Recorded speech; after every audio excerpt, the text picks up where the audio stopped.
Welcome to Sweet Life Beat Life. We hope this video helps. You already have the essentials: Apple ID and a network connection. Open FaceTime or the phone app now, select the contact you want. Tap the FaceTime video icon to initiate. If they aren't listed, type their phone or email. Once connected, your camera and mic activate automatically, so make sure the camera faces you and the mic isn't covered. If you need the front or back camera, tap the camera swap button to switch during the call. Once the call starts, use the on-screen controls to manage audio and video. Tap the screen to reveal mute, camera swap, and end options. You can drag the small preview to reposition it, which keeps the main view focused on the other person.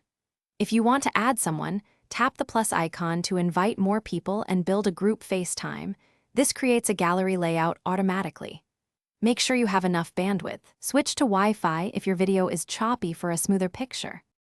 To finish, tap the red hang up button. The call ends immediately. If FaceTime won't connect, make sure FaceTime is enabled in settings and you're signed into the correct Apple ID. Also verify the other person can receive FaceTime.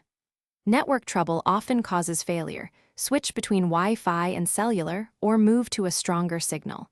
If problems continue, restart FaceTime or reboot the iPhone. Lastly, update iOS. Software fixes often resolve lingering connectivity or camera issues. Thanks for watching. Consider subscribing if we helped you.